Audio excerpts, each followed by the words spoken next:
Hello friends, कल हमने हिंदी विषय का 5वीं कक्षा का अमीर खुसरो की पहेलियाँ ये पाठ देखा था और उनकी पहेलियाँ सुलझाकर उनके उत्तर भी दिए थे। तो आज हम उसका स्वाध्याय करेंगे। तो इसमें सबसे पहले प्रश्न पहला, खुसरो ने चक्की को एक नारी के दो बालक क्यों कहा है? खुसरो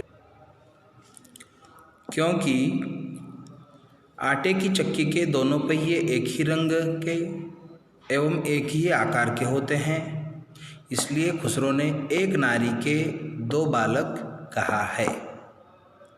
ओके, और दो संग संग घूमते भी है, इसलिए खुसरो ने चक्की को एक नारी के दो बालक कहा है। प्रश्न दूसरा, राज दरबारी किसे कहते हैं? अमीर खुसरो किस राजा के दरबार का हिस्सा थे? उत्तर, प्राचीन काल से राजाओं के दरबार में कवि एवं लेखक या किसी भी प्रतिभाशाली व्यक्ति को राजा सम्मानपूर्वक रखते थे। उनको राजदरबारी कहा जाता है। और अमीर खुसरो, बलबन सुल्तान और तुगलक सुल्तान इन राजाओं के दरबार का हिस्सा थे। प्रश्न तीसरा, अमीर खुसरो कौन सी भाषाएं जानते थे और तुम्हारे घर में कौन सी भाषा या भाषाएं बोली जाती है? उत्तर, अमीर खुसरो फारसी, अरबी, तुर्की, हिंदी और संस्कृत भाषाएं जानते थे और मेरे घर में मराठी भाषा बोली जाती है। प्रश्न चौथा, अमीर खुसरो ने संगीत के क्षेत्र में क्या क्या किया? उत्तर, संगीत के क्षेत्र में वे अच्छे गायक थे और उन्होंने कई राग तैयार किए, कई ताल तैयार किए और यह माना जाता है कि सितार का आविष्कार अमीर खुसरो ने ही किया है और कव्वाली भी उन्हीं की देन है। तो ये सब अमीर खुसरो ने संगीत के क्षेत्र में काम किया है। प्रश्न पांचवा, अमीर खुसरो के काम या व्यक्तित्व में से क्या चीज़ तुमको सबसे अच्छी लगी? अमीर खुसरो का व्यक्तित्व बहुमुखी था और काम में पहेलियाँ मुझको बहुत अच्छी लगी। तो ये हमारा प्रश्न पहला यहीं पे ख़त्म हुआ।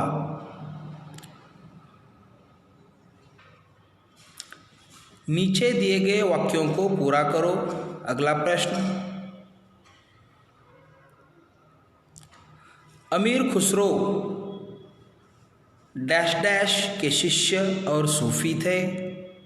तो इसका उत्तर है अमीर खुसरो हजरत निजामुद्दीन औलिया के शिष्य थे।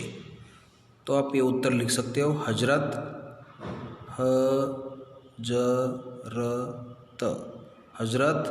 निजामुद्दीन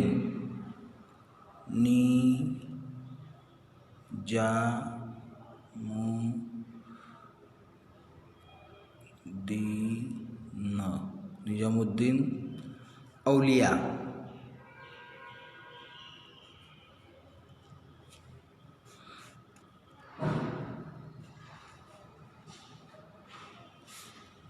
पहली जो रिक्त स्थान है वो है हजरत निजामुद्दीन औलिया। अमीर खुसरो हजरत निजामुद्दीन औलिया के शिष्य और सूफी थे। दूसरा, डैश डैश में हजरत निजामुद्दीन की दरगाह के बगल में खुसरो की मज़ार है। तो इसका उत्तर है दिल्ली।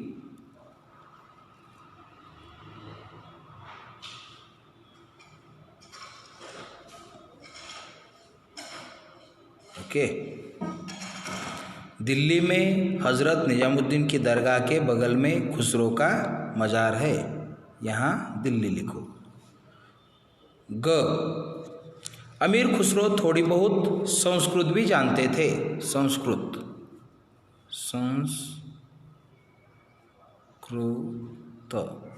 संस्कृत यहाँ अमीर खुसरो थोड़ी बहुत संस्कृत भी जानते थे। डैश डैश में तुकबंदी के द्वारा हिंदी, फारसी और अरबी शब्दों के बारे में बताया गया है। किस में बताया गया है? खलिक बारी में। आप लिख सकते हो यहाँ खलिक बारी,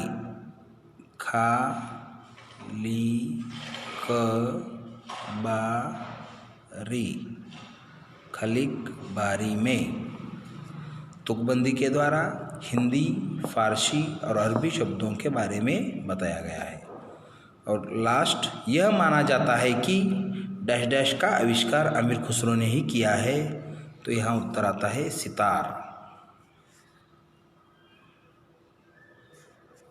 ओके, यह माना जाता है कि सितार का आविष्कार, यहाँ सितार लिखो, अमीर खुसरो ने ही किया था। तो ये हमारा दूसरा प्रश्न यहीं पे ख़त्म हुआ। अब शब्दों का खेल में पहेलियाँ बुझने में कितना मज़ा आता है ना। अपने सहपाठी के साथ मिलकर 2 पहेलियाँ बनाओ। पहेली गद्य, पद्य या चित्र की भी बना सकते हो। फिर कक्षा के और बच्चे इसका हल बताएं। तो आपको ये अपने सहपाठी से मिलकर करना है। तो आप अपनी अपनी पहेलियाँ तैयार कर सकते हो और अपने सहपाठी को उसको सुलझाने को कह सकते हो। दूसरा, नीचे दिए गए शब्दों से वाक्य बनाओ। ये बहुत सीधा सादा प्रश्न है। नीचे आपको शब्द दिए हैं: पहेली, शिष्य, विद्वान, भाषा, प्रतिभा, नारी, चतुर, बर्तन। तो इस शब्दों को एक वाक्य में डालना है और डालने के बाद वाक्य तैयार करना है। ओके, तो जैसे कि पहेली है ना, मैंने एक पहेली बता दी। तो ये भी सेंटेंस हो सकता है। ओके, मेरी पहेली का उसने उत्तर नहीं दिया। तो ऐसे पहेली इस शब्द को लेकर एक वाक्य लिखना है। फिर शिष्य को लेकर एक वाक्य लिखना है, विद्वान को लेकर एक वाक्य लिखना है, भाषा, बहुत सिंपल से वाक्य आप तैयार कर सकते हो। मेरे घर में मराठी भाषा बोली जाती है। शिष्य, द्रोणाचार्य के शिष्य अर्जुन थे। विद्वान, चाणक्य बहुत विद्वान थे। प्रतिभा, चाणक्य में प्रतिभा बहुत थी। नारी,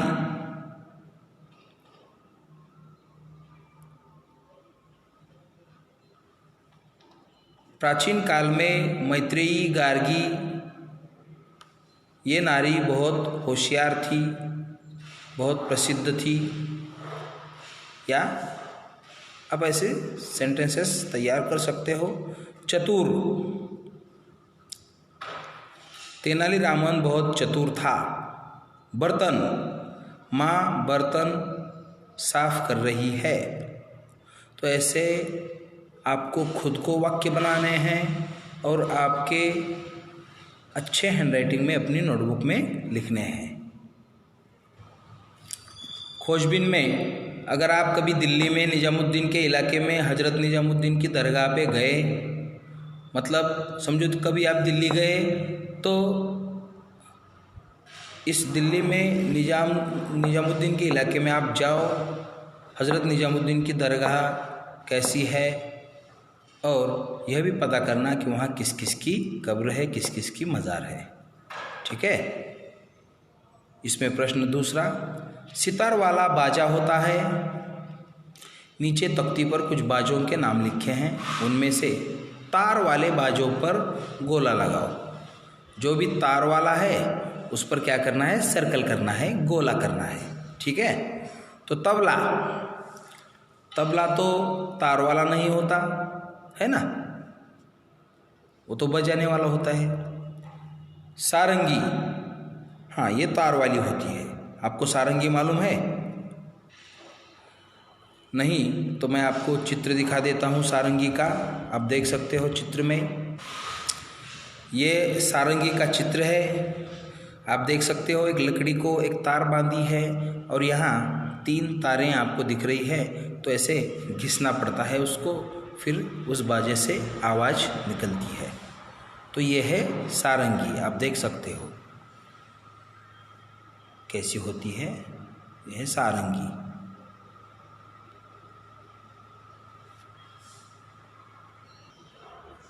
तो सारंगी पे आप गोला लगा सकते हो ऐसे। फिर है बांसुरी।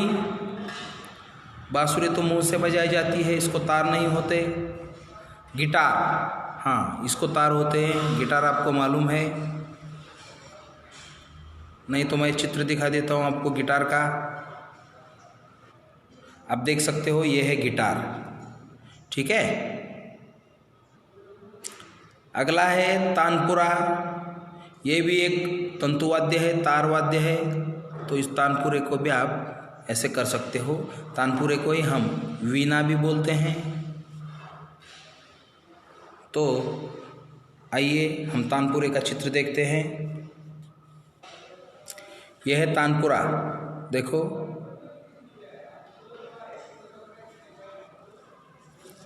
भगवान विष्णु के आगे जो भी भक्त होते हैं वो तानपुरा लेके खड़े होते हैं।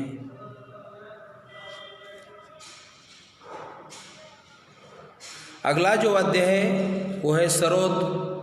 तो इस सरोद को भी हमको गोला लगाना पड़ेगा, क्योंकि ये भी एक तार का वाद्य है। अगर आप चित्र देखना चाहेंगे तो मैं इसका भी आपको चित्र दिखाता हूँ। आप देख सकते हो ये सरोद है, बिल्कुल वीणा के जैसे दिख रहा है, ये तानपुरे की जैसे ही दिख रहा है। और थोड़ा सा उसकी जो खूंटी है, खूंटी की जगह एक बड़ा सा कुछ तो लगा है, मुझको मालूम नहीं वो क्या है। इसको सरोद बोलते हैं। और जो अगले हैं पखावज। पखावज तो हाथ से बजाया जाता है, शहनाई भी मुंह से बजाई जाती है। तो ये 4 तार के वाद्य है, सारंगी, गिटार, तानपुरा और सरोद। तो आप इस पर गोला लगा सकते हो, ठीक है।